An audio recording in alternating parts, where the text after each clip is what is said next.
guys. Welcome to SheKnowsArsenal. My name is Jessica. I'm your host. You can follow me on Twitter at Jacinio Tweets and at SheKnowsArsenal. Welcome to another daily show where we're going to be going through Arsenal's most recent news and transfer news. And on today's show, we're going to be talking about Tielemans. Is he coming in? Are we going to get to see some movement on that potential deal, as well as the ongoing um, rumors around the winger, this mystery winger? And is it Neto?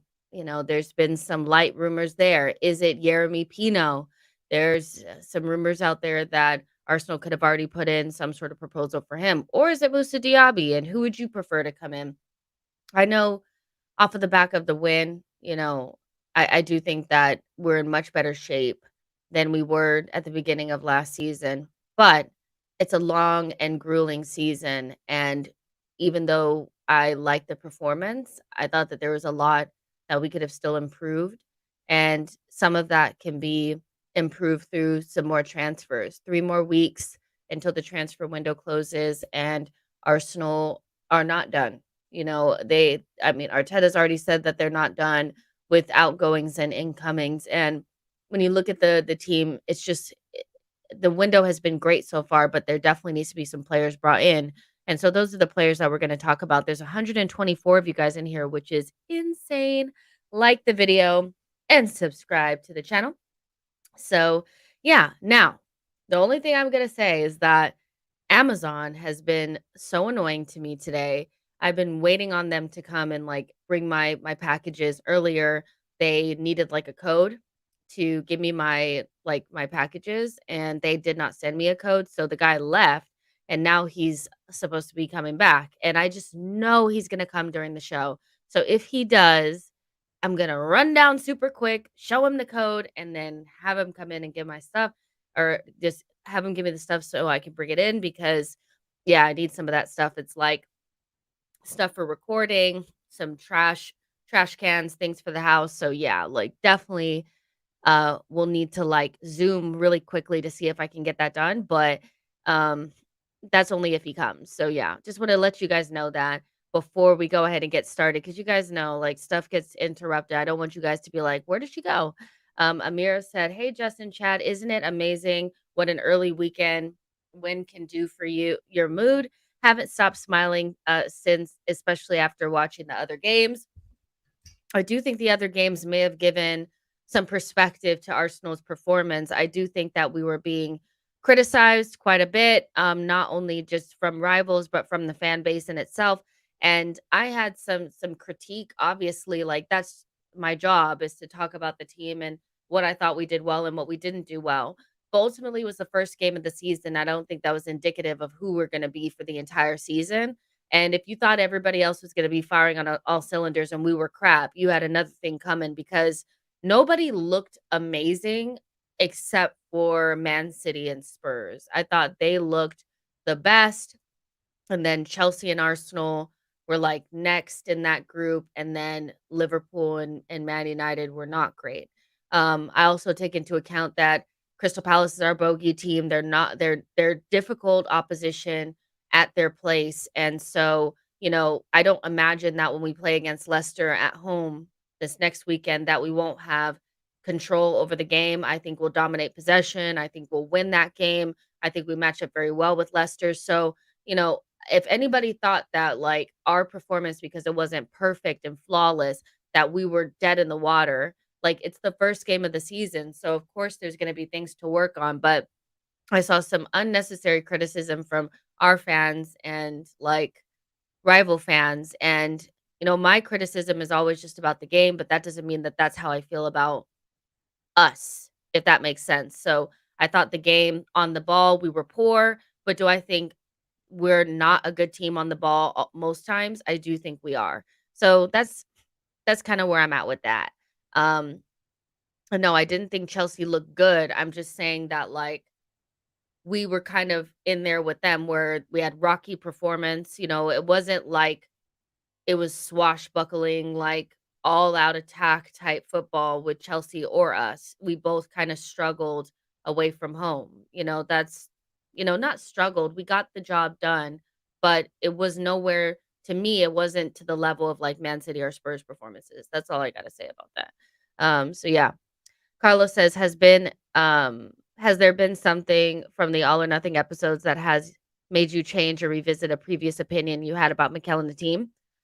Not really. I mean, with Arteta, I guess I just wanted to see him smile, see if he had a fun side about him because I do think he's quite intense and we don't really get to see that, but for me, I never really bought into the idea that the players hated him or, that they didn't like him and he was like this dictator. So I'm not really that surprised. I think Souls made a good point last night about Carlos Cuesta and learning a little bit more about what his role was because before, when he was hired his two assistants, they were quite young.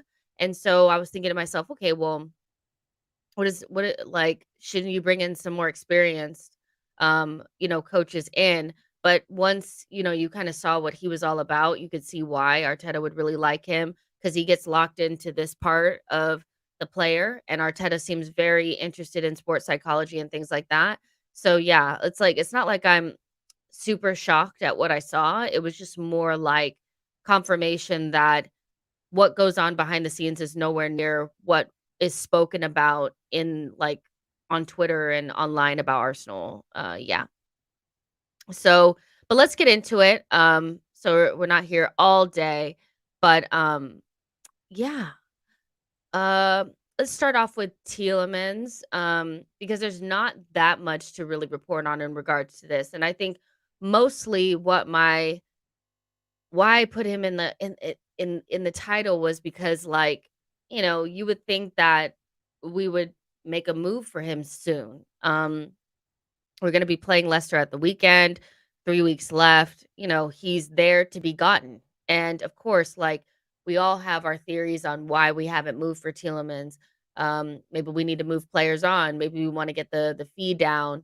I saw Graham Bailey, reported the other day that, you know, Leicester are now willing to accept 25 million, which is the original price or the original fee that was like kind of banded around in terms of what Arsenal actually wanted to pay for Tielemans. So that would allow us like that would be right in our ballpark. And Graham Bailey is pretty reliable in terms of like things that he talks about usually hold some weight. So if Leicester are willing to come down to 25 million, which is the price that Arsenal wanted to pay, what would be the holdup now? I do have kind of a feeling that it depends on how much we end up having to pay for a winger. If the winger, and I think the winger is actually a bigger priority than the midfield for Arsenal in terms of what they think. In Arteta and Edu, not what the fans think, but in terms of the fact that they went for, Rafinha early on in the window after Jesus and put a foot forward in terms of, like, trying to get him when Tielemans has just kind of been sitting around, makes me think that they feel like they need another attacker, and so that's gonna be most important. So, maybe how much we pay for a winger will affect whether or not we go in for a midfielder or Yuri Tielemans if that's the midfielder that we're looking at. But the only other thing that's really out there is moving players on, and they keep saying somebody needs to be moved on, and I'm thinking to myself, "Okay, well, Torreira's gone, so who else? Is it Ainsley? Is it Bellerin? Who is it? Because if it's somebody like Xhaka needs to be moved on, then there was no reason to even get, this far into, the situation with Tielemans because Jack is not going anywhere. So I would maybe it's just a matter of moving on Ainsley or moving on Bellerin as well. I'm not sure about homegrown spots and all that kind of stuff, but when Torreira and Marie looked like they were pretty much gone, um, I read that we had one homegrown spot available, non-homegrown spot available. So you know, I would imagine that this would be the time to start moving on it. Season started, he's just waiting around, waiting around, waiting around. And I can't imagine what would actually be the holdup. But, um, you know, Tielemans looked good at the weekend. And again, like, I know people don't like to hear it, but in the way that the left 8 plays now, he is an upgrade on what Granit Xhaka can do for us there, and Granit is playing to his limits, like, he's doing as good as he possibly can in that position. And that doesn't mean that I want Granit Xhaka to go. I think he has some value to the squad in terms of his leadership, and he does play really well with Thomas Partey, but there is a level that we can go up to. I watched the game back, and I found myself wanting a goal-scoring midfielder in there. Newsflash, we don't have a goal-scoring midfielder. I know that Odegaard scored some goals last season, but when I think about a goal-scoring midfielder, I'm thinking about somebody who, when they get to the center of, in front of the goal, right in front of it, their first thought is to shoot and not to pass it to another their teammate who's in a less like as is in a less good position, you know, um to shoot. And right now we have a lot of deferrers on our team. We have a lot of guys that get into these advantageous positions and pass it away to somebody else. But I just really want somebody who's going to just take a crack, and try to shoot or, put the little nice through ball into one of our fours. We need some more finesse in our midfield. And I just feel like the ceiling of Thomas Partey, Granit Xhaka, and Odegaard is like 5th. I think that's the ceiling of that midfield trio. If Partey's playing out of his skin, then yeah, it might be somewhere in the Champions League spots. But I do think we need something else there. And if you watch Tielemans at the weekend, it was it's amazing what one video of you getting outran by one of the most athletic midfielders in the Premier League can do to the narrative around you as a player. And a lot of Arsenal fans were really, like, really, really big on Tielemans is just like this unfit, can't run. He's so slow. He's so bad. He's this and that because he had one bad season, but he's looks like he's lost a lot of that weight. He looks a lot more agile, a little bit quicker, and he's just a better technical footballer than Granit Xhaka.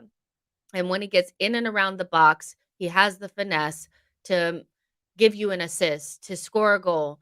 And I know Granit has been working really hard, and this is not me saying that we need to just kick Granit out the door. But what I'm saying is that I do feel like this position is really important. Granted, we haven't seen Vieira yet.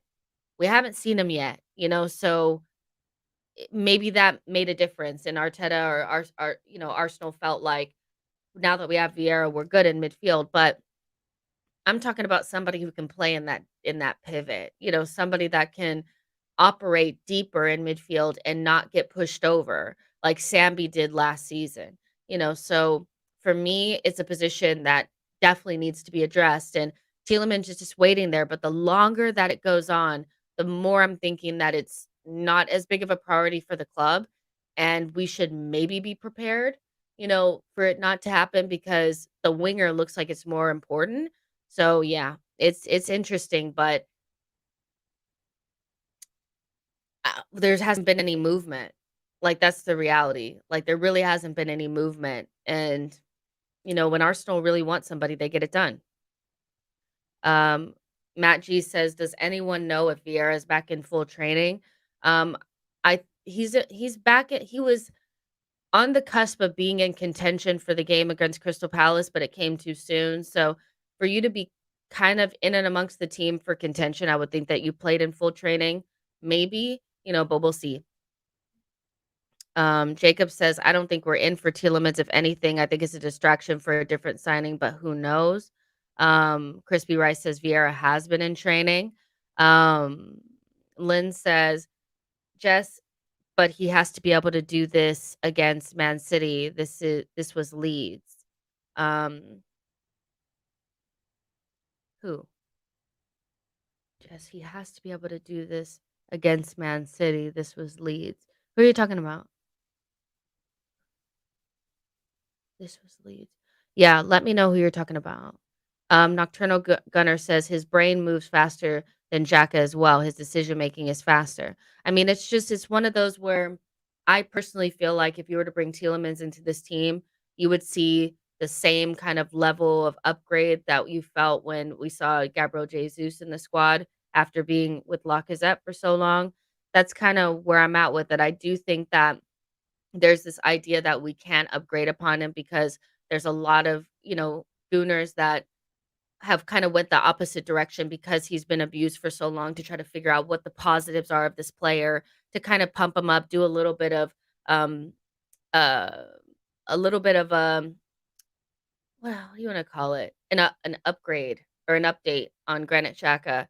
And I do think that we've seen a lot more of him and there's more of a positive narrative around him. But I do think we can upgrade upon him. And I think Yuri Tielemans would do a good job. A cow says, "Forget about Shaka. There's no way Arteta will sell or drop him. Never. We should all get used to Xhaka playing always." Um, maybe, maybe that's the case. Hold on. Make sure this isn't the Amazon guy. What's this? What's this? Okay, we're good. But yeah, I don't know. I would like to see if Arteta had a guy that he brought in that's his guy, and he could do more than Granit Xhaka. I'd like to see it. Up until this point, he's never had any real competition for his spot. So, yeah. Tim says Granit Xhaka has negatives which always outweigh any positives over a season. Amira says honestly, I think we need to prioritize DM. We have wingers and attacking mids who are interchangeable, not ideal, but I wouldn't wanna rely on just El Neni if we lose Partey's single point of failure, in my opinion. Soul says you cannot play Tielemans with Odegaard and Vieira. Why not? Why not? I Why not? Leicester were playing with James Maddison and Yuri Tielemans and Ndidi for years, and don't even sit here and try to tell me that Maddison is any sort of defensive quality. He is an attacking midfielder. So Yuri Tielemans has always been the 8 for them, and then you have Ndidi that does all the sweeping up. So, I don't know if I'm buying this whole, like, "Oh, no, you can't play so and so with so and so and so and so." Tielemans is nowhere near as lightweight as people are making him out to seem. It's just you saw, like, maybe it's not you, but I saw a Leicester midfield that dominated a lot of teams for years that consisted of James Maddison, who isn't no, I mean, he's not like Odegaard lightweight, but let's not act like he has any defensive qualities. Like he's not out there slide tackling and recovering the ball or anything like that. Maddison, Tielemans, and Ndidi were great midfield, for a long period of time in the Premier League. So what would be really the difference, And I don't really I don't really buy that. Geoff says, "Nice to see you're finally standing up for Xhaka. Jess, good on you." I mean, the reality is if you've been here for more than just one day where I'm talking about Granit Xhaka, I've always said that I felt like, people think like he's worse than what he is, and it's a difficult conversation to have because you either need to be Xhaka's the worst player you've ever seen, or you need to be totally in with him and he can never be replaced. And there's definitely there's definitely a balance there. But yeah, we still can do better. Um, Learn more says Tielemans can only pass. He can shoot, score goals, assists. He's press resistant. He also, the season before last, was one of the top midfielders for ball recoveries. He can't just pass. Like he actually, and like how much, okay, it's, it's, we've had this conversation so many times, you guys, but, oh, it's pronounced Jeff. My bad. Um, I apologize for that. But a lot of the reason why we end up defending so often in games that we should be controlling is because we don't have enough control in midfield with Xhaka and Odegaard. We need somebody else that can kind of get us up the pitch, that can operate in small spaces and offer us more control and dictate the game from deep. We don't have enough of that. Granit Xhaka kind of does those things, but mostly he kind of recovers the ball, circulates it, but he doesn't give us enough penetration on that left-hand side.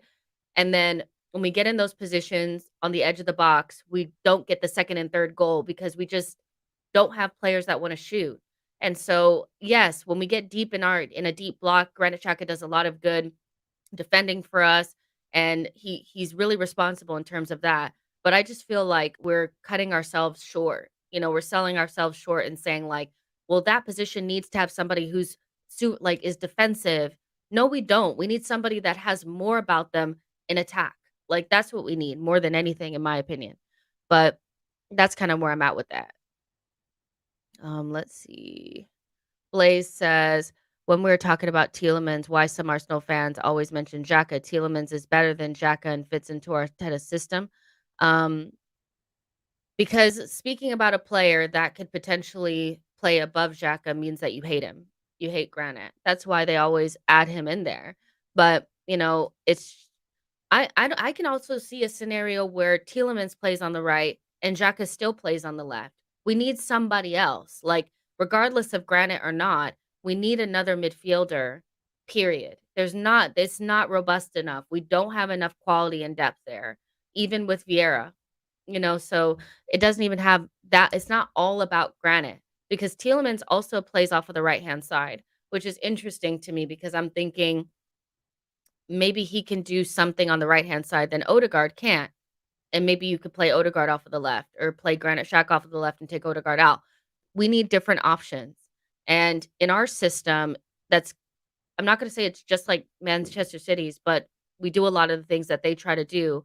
We don't have the Gundogan profile. We don't have it, We have the Rodri with Thomas Partey. We have Bernardo Silva-esque with Vieira. We're missing some tools in our toolbox, and I think Tielemans has a little bit of that Gundogan quality to him, um, and we don't have it yet. So, yeah, that's it about that, but we definitely need to move on a midfielder. I still feel like even if we were to get a winger, I would be very kind of disappointed that we're going through this midfielder situation again because for me there's a ceiling with this midfield three and yeah, for me it's fifth-ish, you know,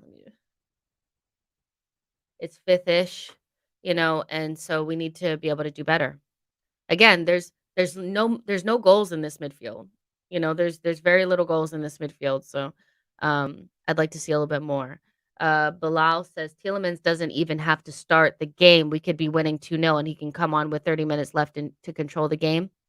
Yeah, and, like, I think that's an element that people are forgetting is that it's always just about, "Well, Jack is great, you can't replace him." Well, it's not even just about replacing him, it's about having different tools. It's about having players that can do different things in different scenarios, and Granit Xhaka does well when we're away from home and we need to defend a little bit and blah, blah, blah, but what he can't do for us is he can't get us up the pitch, he can't penetrate or break lines in difficult games, he's not gonna score any goals, and that's just the reality of it. So you need to have something else in there.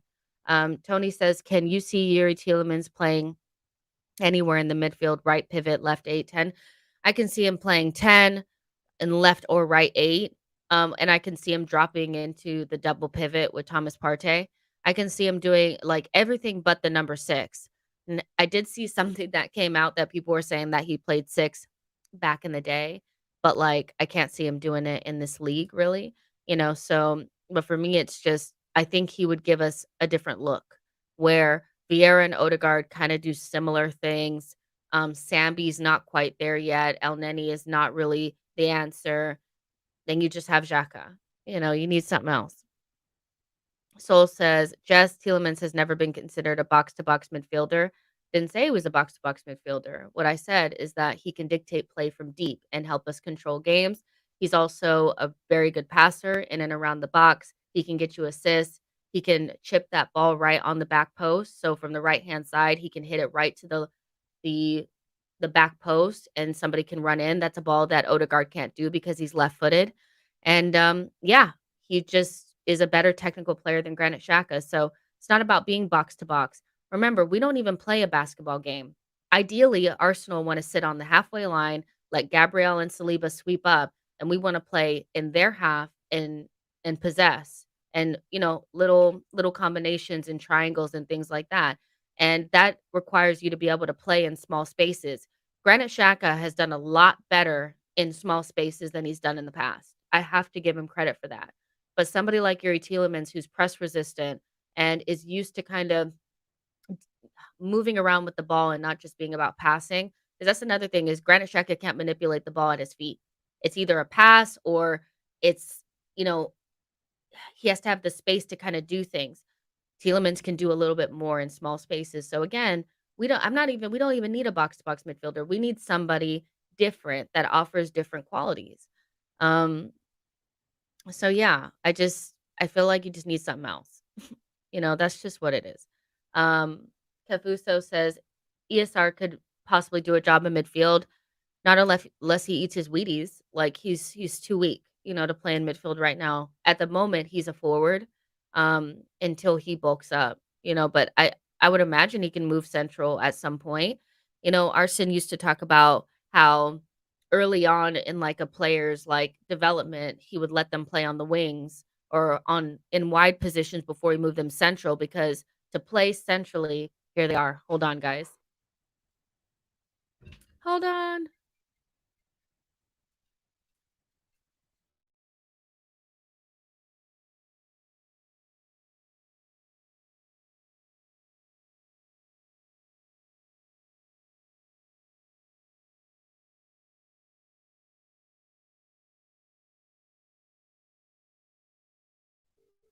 Now they hung up.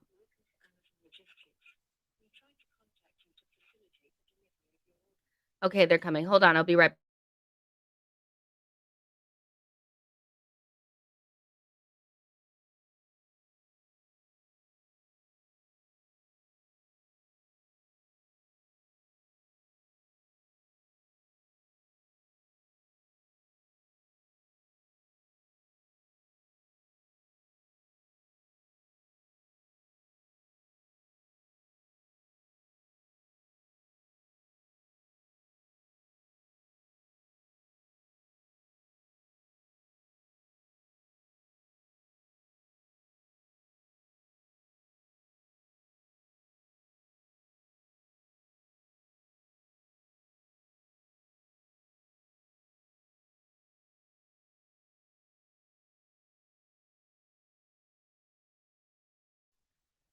Okay, before we get back into this, let me just tell you what happened. Okay. So you guys saw I got the call, right? And I pressed, can you guys hear me? So I pressed, answer and he hung up. And by the time I got that down there, he was already driving off. I hate that. Like I actually hate it. And like when I was obviously like when I was in LA, it was different because they would just drop your stuff off. Like, here in the UK, it's like you have to have a code and you have to be there and all this kinda stuff. The whole point of Amazon is for it to be, like, super easy, and, like, when I get off of here, I'm gonna call the delivery center and just be like, "Look, I answered, and he didn't even let it go all the way to voicemail. He let it ring twice and then was like, 'Click.'" Asshole, you know? But anyways, let's get back into it. But yeah, until ESR for me, like, bulks up a little bit, um, I just don't see him playing in midfield yet, so but I think he's a winger until otherwise. Um, but yes, full Karen, exactly, because I answered, and as soon as I answered, he went, "Boop," he just clicked, and, like, that was basically somebody who it's 5 o'clock. He's probably about to get off, and he was like, "I don't have time for this. Whatever." So, yeah, that was terrible. I'm probably never gonna get this order. They called early today at, like, 8 o'clock in the morning, and it was just like, I just can't, so whatever. But, yeah. So yeah, that's kind of like it with Tielemans, to be honest. Like, we'll see if we move on it or not, but I have this weird feeling that we're not. But if we do, it'll be super late. And Gunner Blog, James Nicholas, he put out an article today saying that Arsenal would ideally like to sign a wide player before the deadline. Difficult market, but big focus for the club, potentially center midfield as well. So again, kind of putting like an asterisk next to center midfield, and everything is kind of like, if there's an opportunity, if there's this, if there's that. So there's about 300 of you guys in here. Like the video, subscribe to the channel. Um, let's talk about Pedro Neto. So there's been like these loose kind of reports that Arsenal could bring in Pedro Neto um, if Wolves get Gonzalo Guedes, and that looks like it's gonna happen, and so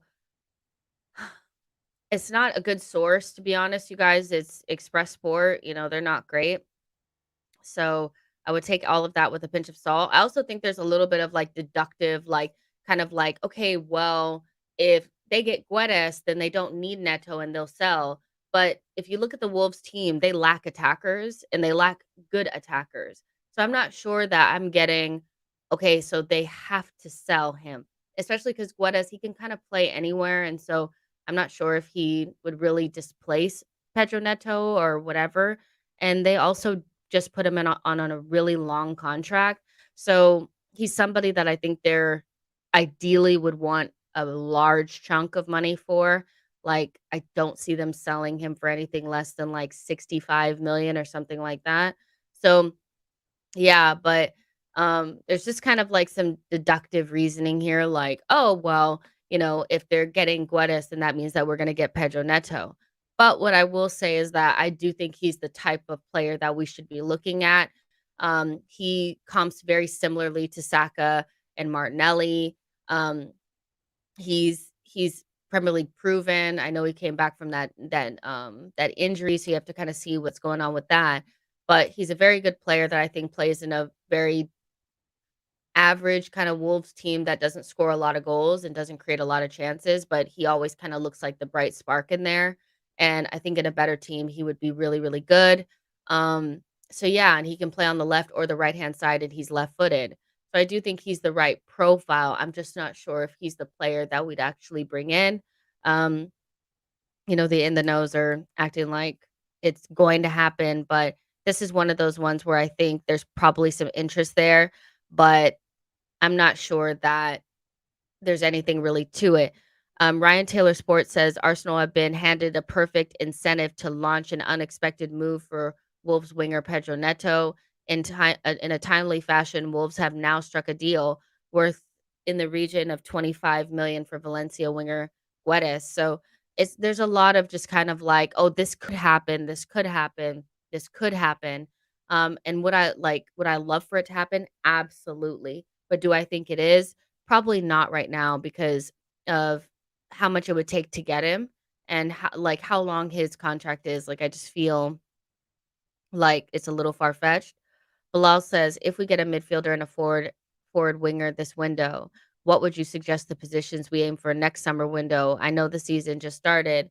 Um, if we were to get, the midfielder and the winger, I think the next position would need to be a defensive central midfielder, somebody that can play in the lone six, as well as probably a right back and another striker, a taller striker. So yeah, let's see. Um, Jacob says Pedro Neto would be a good young Portuguese speaker would be good. Young Portuguese speaker, perfect for our team. Don One says Neto over Bowen all day long. Um, yeah, I mean, a lot of people I think, would really like this signing. I just am not sure that I believe it's on the cards because he just would be so expensive, I think. I just his contract is too long. But he would be perfect. Now, another rumor that's kinda come out of nowhere today is that Arsenal are interested in Yeremy Pino, and Yeremy Pino plays for Villarreal, for Unai Emery. He's a young 19-year-old winger, Spanish winger, and we've been interested in him before, and Liverpool are also interested in him as well. His, you know agency or the people around him have confirmed that Arsenal and Liverpool have both put in proposals for him. And the situation at Villarreal is that in order for them to bring in, what was his name? Oh my gosh, he was so bad at Spurs. What's his name? The Argentinian midfielder from Spurs, whatever his name is. In order to bring him in, they need to be able to sell one big player, and they weren't able to get any large bids for Pau Torres or, um or Danjuma. So it looks like they could possibly cash in on Yeremy Pino. He is another one that comps really well with Saka and Martinelli. He does a lot of the same things that they do. Um, I wouldn't necessarily say that he's better than Saka or Martinelli, but I would say, like, he does a lot of the similar things, and he's been playing, in a senior team for a long enough time where you can kinda say, "Okay, he would be able to step in and be able to do a good job." And so Villarreal may look to cash in on him, and the current offer is about 40 million euros, but they're looking for more closer to 60 million euros for Yeremy Pino. So this all comes like off of the back of I know that there was some rumors that Edu is right now is in Valencia, which is about an hour away from Villarreal. Um, so I don't know if that has anything to do with this whole situation, but, when you look at the market, it's not great, and Yeremy Pino is another young player, and ideally, I would have preferred, uh, somebody that's been around a little bit longer, somebody that could really add that, like, um, that experience into that front line. I still think it's quite young, and I think adding a 19-year-old kind of uh, just it makes us just as young as we have been, but he's talented. He's a good young player. He doesn't really have the stats that maybe you're looking for in terms of goals and assists, but he has talent. I think he has played for the senior Spanish national team as well. So and in terms of like, okay, well, um, if Liverpool are interested, then Arsenal won't get him. I think it also just depends on what he wants for his career. Pino might say like, okay, if I want to have a chance at getting into the Spanish national team, who's going to potentially give me more playing time? Is it going to be Arsenal or is it going to be Liverpool? So I think he would have a better opportunity with us to get playing time, you know? So it's going to be interesting to see what happens with this one. But the people that are reporting it are reliable in terms of Villarreal um, uh, news. It hasn't been underpinned by anybody in the English media, but it's something that's, seems like it could be realistic. Um, so yeah. I don't know how you guys feel about it. It'll be interesting to know what you guys think because again, like he's not quite the step up that we probably were looking for, but he fits in with what the other wingers are kinda all about, so I wouldn't imagine that he would have any issues adapting to the way that we play, and when I was looking at comps of him this morning, I thought I was looking at Bukayo Saka. Like, that's who I thought I was looking at. Um only Spanish. Bilal says Yeremy will be more expensive as he just signed a new contract last year, but he would suit us more as he presses all game long, kind of like Martinelli. So people are saying that he's really good at pressing, which is great. Karen says, "Jess, I'm not on this fourth spot thing. Is challenge for title or nothing. Fair enough." Alex Bushy says, "What if we go for Tielemans and Madison? We don't have a dead ball specialist, which is the quality Madison can provide. I don't think we'll go in for both of them, to be honest."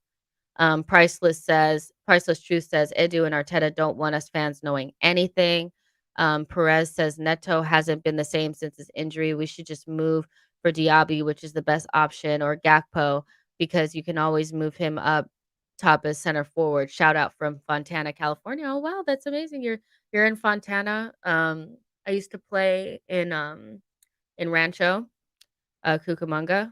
I played at a club team there. I spent a lot of time out there. So yeah, big up to you. But yeah, Mackie says, "Get me Neto. Pino doesn't move me." Yeah, I mean, everybody has a difference of opinion, which is great. Neto for me, just because I've seen him in the league and he's older, I do think would give us a little bit more oomph. Um, but Pino is similar, he's similar. He can play on both sides, he presses. He's not as skillful as Neto, so he doesn't have that same flair, but he he's good in behind. Like, you can play him in behind and he'll do a job, and so he's an interesting player. I wouldn't be upset if we brought him in. Let's just say that. Like, I wouldn't be like, "Oh my gosh, this is the worst signing we ever made." It just wouldn't really change how I feel about where we're gonna finish. So if we were to have brought in like Rafinha, or somehow we would have been able to get Gnabry or Sane or somebody like that. Not saying that I ever thought that those were possible, but if we had brought in players like that, I would have said, yeah, we're nailed on fourth, nailed on, have enough goals in the team ready to go. Because the players are a little bit younger, and we know that young attacking players can sometimes be very inconsistent in front of goal, my ideas about where we'll finish don't really change. We're gonna be fighting for top 4 with the other 4 teams, or other 3. Um, let's see. Hakum says, "I wouldn't get Gakpo or Sane." Sane, I don't think is actually as available as people are making out to seem, and Gakpo, because Nottingham Forest put in a bid for him, and Leeds were also really interested, I do think that that gives you kind of maybe an indication of where his level is. Whereas Yeremy Pino has Arsenal and Liverpool looking at him. Gakpo has Nottingham Forest and Leeds looking at him. So maybe there's a feeling, amongst directors of football and recruitment and scouting, that he needs another step before he goes to a big team. So that's kinda how I look at it, but Gakpo is also a very good player. I wouldn't mind having him either. With the winger signing, it's either get the experienced player, or you bring in somebody that kinda fits in with the group, but you kinda are gonna have the same issues, inconsistencies in front of goal. Um, and with Diaby, I love Diaby. He's kind of like mini Mane type. He has goals, but I also think about like the goals that he scores, and I'm thinking like the numbers are good, but if we put Saka and Martinelli in the Bundesliga, would they score like 15, 16 goals a season? Probably, so I don't really think that he's more prolific just because he was in that league, or I don't think he was more prolific, and you can't look at the league and say, "Okay, well, maybe that's kinda skewing it a little bit." But Diaby's also a very good player, very difficult to play against. He is a little bit older, so he's like 23, 24. So like Neto, I think he would have a little bit more of that experience, but, also 55 million for Diaby for me is excessive. I think it's closer to like 35, 40. Um Kabas says, "Good luck, Arsenal. Thanks, you sister." Clement says, "Yeremy Pino, according to Football London, is ahead of Musa Diaby on Arteta's demands." Well, cool. I mean, that would make sense because it looks like that's the player that we're kind of going for. If you believe reports, Crispy Rice says we need right wing cover. Yeah, and I've always like, as the window has moved forward, I do think that the the assignment has kinda changed a little bit. I think we need a right winger to help Saka more than we need a left wing, and ideally, the right winger would be great if they can play on the left as well. Not as their primary position, but as another position that they can play, and Yeremy Pino and Pedro Neto and Diaby all fit those. Gakpo does not. He's a left winger that can also play striker. So, what do we need more? I really think we need somebody to back up Bukayo Saka, and also, give him some competition for his spot. Even though Pino is young, I do think he'll do a better job at pushing Saka than like Marquinhos or Nelson would. Zach 10 says Rafinha was an opportunity that wasn't expected. Ideally, we didn't want to go heavy on a winger. 30 million winger sounds about right now. Nitin says just watched our fan base become expert of La Liga. Special Yeremy Pino. I mean, that's always going to happen. You get linked with players, and everybody wants to find out more information about them. I don't think there's anything wrong with that. You know what I mean? Getting excited about it. Um, Kato says quality winger for squad depth. Um, what do I think about Pedro Gonçalves? I don't know much about him, but that he scores a lot of goals. That's pretty much all I know about him. but we never been linked, so I haven't thought about him that much, to be honest. So yeah, maybe 30 million for a winger would be good. Maybe we only have 50 million left. That could be a reality. We have 30 million or 50 million left, and I'm gonna spend 20 or so on Tielemans and 30 million or so on a winger. I'm just speculating here, but I'm into the rumor. What it feels like to me is that a winger is probably a closer than a midfielder, and I do think there's something to the Yeremy Pino links. Whether or not we firm up our interest, or because the one report that I did read, oh, his name was Lo Celso, the guy that was like super terrible at Spurs. That's the one that Villarreal want to bring in. Let's see. Let me see if anything else, because I did see that Arsenal need to convince the player, like, to come to Arsenal, or, like, he's happy to stay at Villarreal, but, Arsenal would have to, like, convince him or whatever. Um, yeah, whatever team needs to convince him because he's happy to stay. Hopefully, that's not a De Jong type situation where you have to really convince them and they don't really wanna go, but I would imagine if we pitch the project to him and show him kind of the team that we're trying to build or whatever, um, he would probably wanna come still, so yeah, but that's pretty much it with that. Also look out for Bellerin. He looks like he's on his way to Betis, and we're gonna cancel his contract.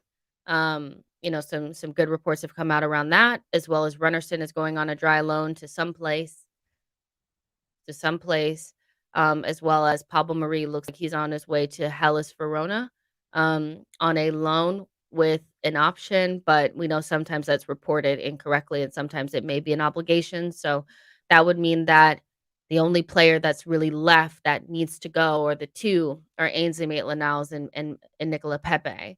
So we'll have to look out for them. And the fact that Ainsley is still here, I think speaks to like the lack of interest. Like, it's insane. He's young, and England international, nobody's even interested in him. So we'll see what happens with that.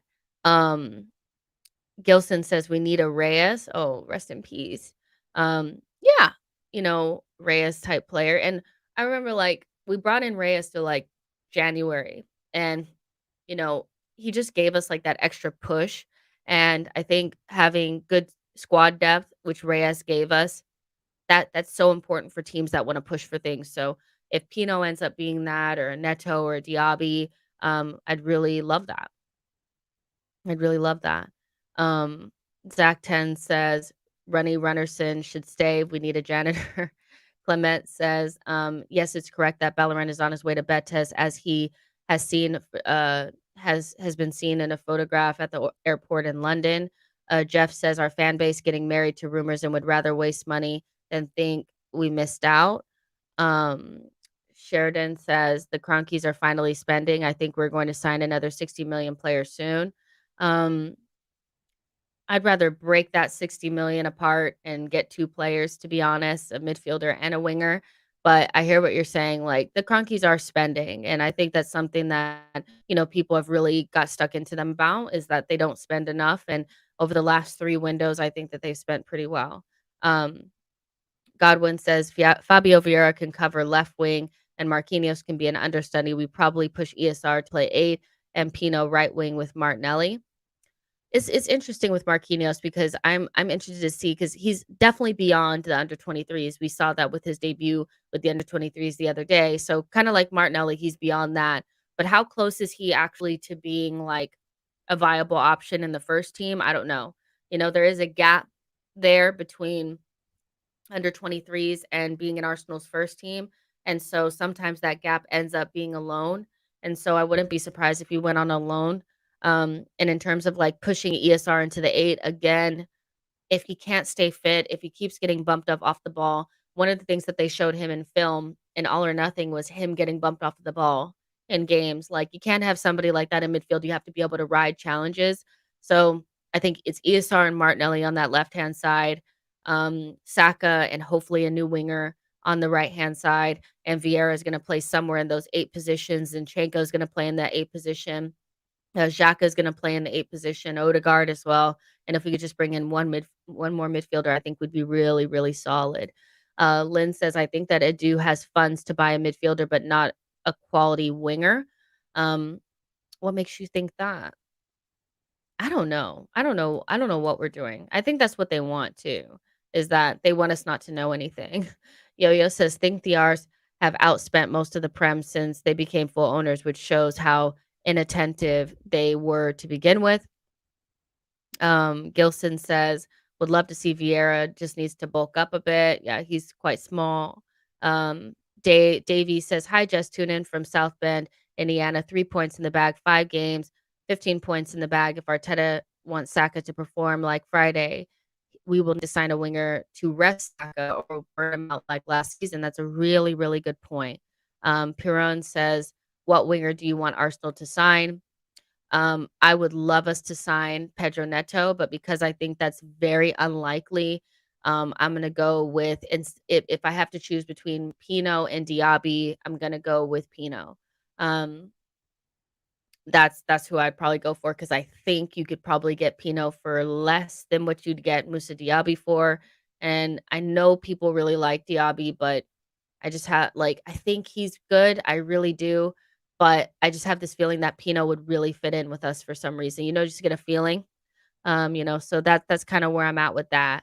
Um, so yeah, this was kinda gonna be a short one. I do have to call these Amazon people and let them know how I feel about this guy calling and not actually waiting for the voicemail to pop up, and, eat some dinner and get ready for tomorrow. So, daily shows, are gonna keep going on for this week, obviously, gonna keep you guys updated with the most recent transfer news and regular news, and obviously, now that the Premier League is back, you're gonna have your short match reviews, as well as, some longer podcasts at the end and like just a bunch of stuff, you guys. Like I'm working on a lot of stuff to try to get you guys as much content as possible and upgrade it. That's why I needed the Amazon guy here because I had new things that I was going to use for these shows. So yeah, I'm not a happy girl, but again, best part of my day, hanging out with you guys. There's 330 of you guys in here. Like the video and subscribe to the channel. And hopefully, we wake up tomorrow to some good news about Tielemans and maybe a winger. Talk to you guys in the next one. Bye, guys.